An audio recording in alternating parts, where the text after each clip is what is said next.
बिस्मिल्लाहिर्रहमानिर्रहीम। अस्सलाम वालेकुम नाज़रीन, आप यूट्यूब चैनल देख रहे हैं। मैं इमरान ख़ान हूँ। ये आपको मैं एक तस्वीर दिखा रहा हूँ नौजवान की। ये 22 साला फ़लस्तीनी नौजवान है। इसकी तस्वीर आप देखिए। इसका नाम है जलाल शराफ़ी। ये कुछ अर्सा पहले बीमार हो गया था, यानी ये 2020 के बिल्कुल शुरू वाले महीनों में ये ज़्यादा बीमार हो गया था। इसको अस्पताल में दाखिल किया गया। ये गज़ा की पट्टी में रहने वाला एक नौजवान है और गज़ा की पट्टी के हालात जो हैं वो दुनिया की बदतरीन जेल जैसी सूरत हाल है। वहाँ पे ये सारी दुनिया जानती है। ये जलाल शराफ़ी नाम का नौजवान जब बीमार हो गया, इसका बोन मैरो ट्रांसप्लांट जो है वो इसका एक इलाज तजवीज़ किया गया और उसके लिए इन्होंने, इसकी फ़ैमिली ने और डॉक्टर्स ने इज़राइल को एक गुजारिश की कि इंसानी हमदर्दी की बुनियाद पे इस नौजवान को इजाज़त दी जाए कि ये गज़ा की पट्टी से बाहर निकले और जाकर तिल अल-वैब में या किसी और जगह पे बेहतर जहाँ पे मेडिकल की सहूलियात हैं वहाँ पे अपना इलाज करवाए। और एक एप्लीकेशन, दूसरी एप्लीकेशन, तीसरी एप्लीकेशन और उसके बाद बहुत सारी जो है मेडिकल रिपोर्ट्स इन्होंने जमा करवाईं। डॉक्टरों ने दरख्वास्त की। कई लोगों के मिन्नत समाजत करने के बावजूद जवाब नहीं आया। इज़राइल ने अब गुज़िश्ता दिनों जवाब दिया है और उन्होंने कहा कई महीनों के बाद कि जलाल शराफ़ी के बारे में हमने फ़ैसला कर लिया है, क्योंकि बहुत सारी NGOs भी जो हैं वो इन मामलात को देखती हैं और वो भी बीच में आ जाती हैं। और इन्होंने कई मुल्कों को लिखा था। तो उसके बाद जब दबाव काफ़ी बढ़ा तो इज़राइल ने कहा कि हमने फ़ैसला कर लिया इंसानी हमदर्दी की बुनियादों पे कि जलाल शराफ़ी को निकाला जाएगा गज़ा की पट्टी से और इसको इलाज के लिए बेहतर अस्पताल में मुंतकिल किया जाएगा जहाँ पे सहूलियात हैं। तो इज़राइलियों को ये जवाब दिया गया कि उसका इंतकाल काफ़ी दिन पहले हो चुका है। ये लड़का जान की बाजी हार गया, बहुत देर तक बीमारी के साथ लड़ता रहा। इज़राइल को कई मरतबा कहा गया लेकिन उसने इजाज़त नहीं दी। इंसानी हमदर्दी के नाते उनसे कहा गया कि आप इजाज़त दीजिए, ये जाकर अपना इलाज करवाए। लेकिन इसको मैं शहादत कहूँगा, क्योंकि ये एक बंद एरिया में, एक कैद के अंदर, कुफ़ार की कैद के अंदर एक मुसलमान जो है उसने अपनी जान दी है। अच्छा, इसी तरह से बहुत सारे हज़ारों मुसलमान जो है वो दरख्वास्तें देते हैं कि आप हमें गज़ा की पट्टी से बाहर आने दीजिए। तो इज़राइल के दफातर में ये दरख्वास्तें जो है सर्द खाने में पड़ी रहती हैं। बीमारों को नहीं आने दिया जाता, बुज़ुर्गों को नहीं आने दिया जाता, बच्चों और ख़वातीन को बाहर नहीं निकलने देते। एक जेल बनाई हुई है बहुत बड़ी बड़ी दीवारें बनाकर, उसके अंदर बंद किया हुआ है। पिछले साल जितने लोगों को इजाज़त दी गई, इस साल उससे भी बहुत कम लोगों को इजाज़त दी जा रही है। इसका मतलब आप समझिए, वो मैं भी आपको समझाता हूँ।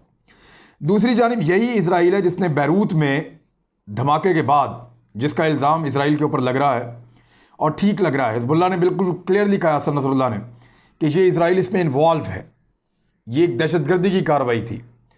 तो अगर ये दहशतगर्दी की कार्रवाई है और मुसलमान इस बात को मानते हैं, लबनान के लोग इस बात को मानते हैं, बैरूत के लोग इस बात को मानते हैं, ईरान ने यह एलिगेशन लगाया और बहुत सारे लोगों ने। अब अगर तो ये दहशतगर्दी थी, लेकिन इसके बाद इज़राइल दुनिया के सामने प्रोपेगेंडा करने के लिए ये कह रहा है कि इंसानी हमदर्दी की बुनियादों पे हम लबनान को मेडिकल फैसिलिटीज़ प्रोवाइड करना चाहते हैं। भाई, जो लोग वहाँ पे गज़ा की पट्टी में बंद हैं उनके ऊपर आपने इतना जुल्म किया कि उनको आप बाहर नहीं आने दे रहे अपना इलाज करवाने के लिए, मेडिकल रिपोर्ट्स मुहैया होने के बावजूद, और यहाँ पे धमाका करके आपने इतने सारे लोगों को मार दिया, हज़ारों लोग ज़ख्मी हो गए। अब उनके इलाज के नाम के ऊपर भी आप सियासत कर रहे हैं कि जनाब हम इंसानी हमदर्दी की बुनियाद पर इनका इलाज करवाना चाहते हैं, इनको फैसिलिटेट करना चाहते हैं। तो ये इज़राइल का एक ड्रामा है और कुछ नहीं है। मैं आपके सामने शेख रायद साले का जो आखिरी स्टेटमेंट है वो रख देता हूँ। अभी उन्होंने हाल ही में स्टेटमेंट दिया है और ये तुर्की की एक तंजीम है जिन्होंने मैं आपके सामने शेख रायद साले का एक स्टेटमेंट रखता हूँ। ये वहाँ पे फ़लस्तीनियों के एक रहनुमा हैं और इनकी फ़लस्तीनी बहुत इज़्ज़त करते हैं। इनके ख़िलाफ़ बहुत सारे मुकदमात इज़राइल में बनाए गए हैं। अब इनको जो है वो कैद कर दिया गया है। 28 महीनों की कैद इनको सुनाई गई है। अपने कैद होने से बिल्कुल पहले, थोड़ी देर पहले, इन्होंने एक सेमिनार से खिताब किया था जो ऑनलाइन सेमिनार था। इसको तुर्की में मुनक्किद करवाया गया था। अच्छा, ये जो सेमिनार था, इस सेमिनार में इन्होंने कुछ खदशात का इजहार किया, वो मैं आपके सामने रख देता हूँ।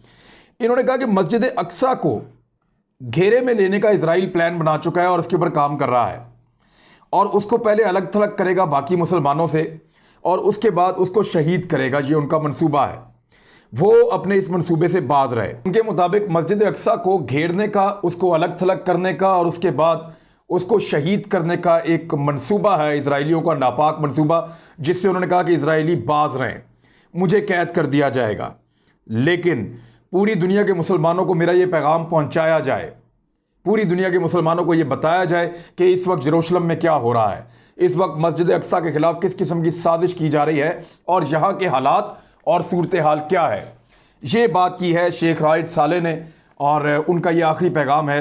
बाकायदा कैद होने से पहले अब उनको कैद कर लिया गया है। तुर्की का एक जो है वो ऑनलाइन सेमिनार था जिसमें वो खिताब कर रहे थे।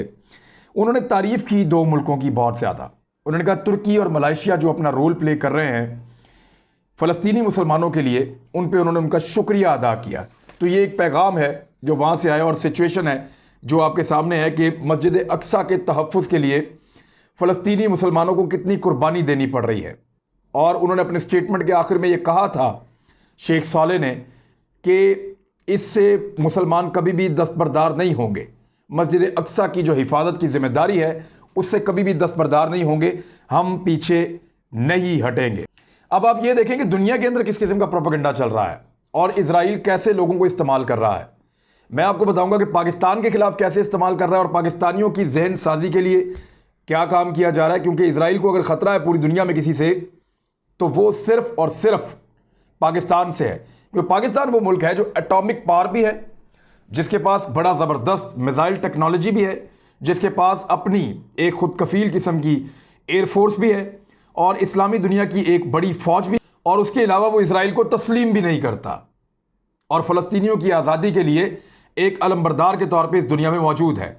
तो इजरायली वो चाहते हैं कि पाकिस्तानियों की सोच बदले, उसके लिए वो क्या कर रहे हैं वो बाद में। लेकिन पहले आप ये देखें कि इटली के अंदर एक प्रोग्राम है जो वहाँ बड़ा मकबूल है, लोग बहुत पसंद करते हैं, बहुत ज़्यादा, पूरे यूरोप में ये प्रोग्राम देखा जाता है। ये एक क्विज़ शो है। इसमें जो है वो सेलिब्रिटीज़ को भी बुलाते हैं, मशहूर लोगों को बुलाते हैं, मुख्तलिफ शोबा ज़िंदगी से लोगों को इकट्ठा करते हैं, फिर उनके सामने सवाल जवाब रखते हैं और इस बुनियाद पे ये शो चलता है और बड़ा मकबूल शो है वहाँ इटली में। इस प्रोग्राम में एक सवाल किया गया एंकर की जानिब से, वो ये था कि इजराइल का दारुल हुकूमत क्या है, उसका नाम क्या है। तो इसके जवाब में जो वहाँ पे मेहमान मौजूद था जो हिस्सा ले रहा था इस शो के अंदर सवाल जवाब में, उसने जवाब दिया कि तिल बैब। और वहाँ जो प्रोग्राम का एंकर है उसने इनकार कर दिया, उसने कहा जी आपका जवाब गलत है, इजराइल का दारुल हुकूमत यरूशलेम है। अब ये बज़ाहिर तो एक सवाल जवाब का सेशन था, लेकिन इसके ऊपर एक बहस शुरू हो गई इटली के अंदर और इवन यूरोप के अंदर, और ये मामला बढ़ता चला गया। पिछले दिनों मुसलमानों की दिलादारी हुई, उन्होंने कहा जी कि तिल बैब है, यरूशलेम नहीं है, इजराइल का दारुल हुकूमत यरूशलेम नहीं है। गो कि इजराइल ये कहता है, गो कि अमेरिका ने तस्लीम किया है, लेकिन यूनाइटेड नेशंस, अक़वाम मुत्तहिदा इसको नहीं मानती, यूरोपीय यूनियन इसको नहीं मानती, मुसलमान मुल्क इसको नहीं मानते। तो दुनिया में ये तस्लीम शुदा हकीकत नहीं है। ये मामला फैलता चला गया और यहाँ तक फैला कि वो जो जवाब देने वाला शख्स था वो और कुछ और लोग मिलकर इस मामले को अदालत में ले गए। इटली की अदालत ने क्या हुक्म दिया? इटली की अदालत ने यह कहा कि यरूशलेम इजराइल का दारुल हुकूमत नहीं है, क्योंकि दुनिया की कोई भी आलमी बॉडी उसको तस्लीम नहीं करती, लिहाजा तिल बैब जो है वो इजराइल का दारुल हुकूमत है। ये फैसला अदालत ने सुनाया है, जिस पे इजराइल को बहुत तकलीफ हुई है और इजराइल के अंदर इसके ऊपर बहुत बहस हो रही है। उनके अखबारात ने इस वाक़े को बड़ा वेट दिया है, बड़ा वजन दिया है और इसके ऊपर बहुत ज़्यादा बातचीत हुई है। अब मैं आपको ले आऊँ इस मामले पे कि एक आर्टिकल है जो हैरिट्स में छपा है अब, और वक्तन फ़वक्तन ऐसे आर्टिकल छपते रहते हैं। इनकी कोशिश होती है कि मुसलमान इन आर्टिकल्स को लिखें और उनके नाम से छपें। तो यहाँ पे भी उन्होंने एक खातून और एक मर्द मुसलमानों को उन्होंने इस्तेमाल किया है, और इससे पहले भी वो ऐसे ही करते रहे हैं। वो जानबूझ के इस किस्म के आर्टिकल्स लिखते हैं ताकि जो पढ़े लिखे लोग हैं, मुसलमान या पाकिस्तानी, जो अंग्रेज़ी पढ़ते हैं या अंग्रेज़ी अखबारात में दिलचस्पी रखते हैं, उनके लिए तहरीर होती है। इसको अंग्रेज़ी में लिखा जाता है। उसमें लिखा है कि पाकिस्तान को इजराइल से ताल्लुकात बनाने चाहिए और अपने ताल्लुकात इजराइल के साथ बेहतर करने चाहिए। इजराइल को तस्लीम करना चाहिए ताकि पाकिस्तान अपने शहरियों के तरक्की के लिए और उनके आगे बढ़ने के लिए ज़्यादा मौके तलाश कर सके। यानी हमें रोटी का लालच दे रहे हैं, हमें पैसे का लालच दे रहे हैं, हमें तरक्की का लालच दे रहे हैं, ये कहकर कि आप इजराइल को तस्लीम करें तो आपके दिन फिर जाएंगे, लेकिन इसके बावजूद पाकिस्तानियों पे आफरीन है। पाकिस्तानी आज तक, पाकिस्तानी एस्टेब्लिशमेंट, पाकिस्तान की हुकूमतें और पाकिस्तान की अवाम कभी भी इजराइल को दिल से तस्लीम नहीं करेगी, क्योंकि वो एक गासिब है जिसने फ़लस्तीनियों के हुकूक पे डाका डाला हुआ है कई दहाइयों से, और ख़ास तौर पे 1967 के बाद से लेकर अब तक एक बड़ी ख़राब सूरत हाल है वहाँ पे। अब इजराइल जो है वो अरब ममालिक को भी यही कहता है, जिन अरब ममालिक से वो ताल्लुकात अपने बना चुका है, उनसे जो सबसे बड़ी उसकी डिमांड है कि आए ट्रेड करते हैं, कारोबार करते हैं, हमसे असला ख़रीदें, चीज़ें ख़रीदें। दुनिया में ड्रोन्स का सबसे बड़ा एक्सपोर्टर जो है, ये ड्रोन तैयार होता है जो बम फेंकता है, उसका सबसे बड़ा एक्सपोर्टर जो है वो इजराइल है। उसके ड्रोन सबसे बेहतर हैं, कुछ और असला भी वो बहुत अच्छा बनाता है, तो अरब ममालिक उनसे ख़रीदते हैं। अब आप सऊदी अरब की बात कर लें, आप जो है वो यूएई की बात कर लें, आप दीगर अरब ममालिक जो हैं वो कई जो इसराइलियों के साथ खड़े हैं या उनके साथ उनके ताल्लुकात बहुत अच्छे हो गए हैं या उन्होंने उनको रिकग्नाइज़ करके उनके साथ कारोबार शुरू कर दिया है, और वो जो है उनको ये कहा जाता है कि आप पाकिस्तान को किसी तरह मनाएं, आप पाकिस्तान को किसी तरह, क्योंकि आप पाकिस्तान को पैसा देते हैं, आपके मुल्कों में पाकिस्तानी नौकरी करते हैं, आप दबाव डालें, पाकिस्तान को समझाएं, इजराइल को तस्लीम करें और इजराइल के साथ फ्यूचर में किसी भी किस्म की जंग से या लड़ाई से बाज रहे, या अपनी फ्यूचर की जो जंगी हिकमत अमली है उसमें से इजराइल का जो एलिमेंट है उसको बाहर निकाल दे। देखें, पाकिस्तान की जितनी जंगी हिकमत अमली बनी है ना आज तक, वो दो मुल्कों को लेकर बनी है। Number 1 India, number 2 Israel. इसके अलावा हमारा तीसरा कोई दुश्मन जो है वो ग्राउंड पे एग्जिस्ट नहीं करता। दो मुल्कों को लेकर हमने ये अपनी पॉलिसी बनाई है, एक इंडिया, दूसरा इजराइल। इजराइल ये चाहता है कि इंडिया के साथ तो चाहे आप जो मर्जी करें, लेकिन इजराइल को अपनी दिफाई पॉलिसी के अंदर से आप माइनस कर दें, और वो तमाम हथियार जो आप इजराइल को काउंटर करने के लिए बनाते हैं उनकी प्रोडक्शन बंद कर दें, उनके ऊपर काम करना बंद कर दें, और जंगी हिकमत अमली में से इजराइल को माइनस कर दें। और उसके लिए वो अरब ममालिक को भी कहता है, उसके लिए वो इस किस्म के आर्टिकल भी छपवाता है। तो ये सारी चीज़ें हो रही हैं। अब एक आखिरी स्टेटमेंट है जो बड़ा खौफनाक है। ये इजराइल का डिप्टी प्राइम मिनिस्टर है, इसका नाम है पेनी गैंट्स। ये इसका स्टेटमेंट बड़ा खौफनाक है। इसने जो स्टेटमेंट दिया है मैं आपको थोड़ा सा देख कर आपको इसमें बता देता हूँ। Israel says ready for war with Lebanon. यानी आप गौर करें कि स्टेटमेंट का पहला हिस्सा ही क्या है कि इजराइल कह रहा है कि हम जो हैं वो लेबनान से एक जंग के लिए पूरी तरह से तैयार हैं। और ये बाकायदा अब्देलरऊफ अर्नाउट, ये एक अखबार है, उसके अंदर उन्होंने ये छापा है, और इसके अंदर जो फर्दर डिटेल्स हैं उन्होंने कहा जी इजराइल अपना सबसे बड़ा और मेन दुश्मन जो है वो हसन नसरुल्लाह को समझता है, जो हिजबुल्लाह के सरबराह हैं। और उसके बाद उन्होंने कहा कि हम पूरी तरह से तैयार हैं लबनान के ऊपर एक हमला करने के लिए और लबनान में एक जंग लड़ने के लिए, और उससे हमें कोई नहीं रोक सकता। तो इससे आप अंदाज़ा करें कि बैरूत में जो हुआ उसके पीछे इजराइल का क्या किरदार होगा। यानी पहले लबनान को कमज़ोर किया, एक बहुत बड़ा धमाका किया, और जब वो बहुत बुरी हालत में है इस वक्त वो लबनान में जंग की बातें कर रहा है। और ये सारी खबरें आज छपी हैं और इजराइल के डिप्टी प्राइम मिनिस्टर के तवस्सुत से छपी हैं, ये उनका स्टेटमेंट है। तो ये सारी चीज़ें मैंने आपके सामने रख दी हैं। मशरिक़ वस्ता की ये सूरत हाल है और गज़ा की पट्टी में क्या हो रहा है वो आपके सामने है, और मुसलमानों को किस तरह गिरफ्तार किया जा रहा है। मस्जिद अक्सा के बारे में उनका जो प्लान है,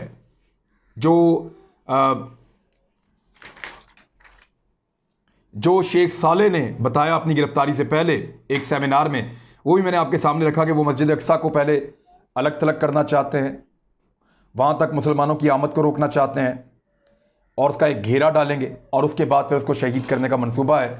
लेकिन फ़लस्तीनी मुसलमान जो हैं वो उनके रास्ते की अब तक सबसे बड़ी रुकावट है। बाकी मुसलमानों को भी जागना होगा। अब तक के लिए इतना ही। अपना ख्याल रखिएगा, हमारे चैनल का भी। अल्लाह हाफ़िज़।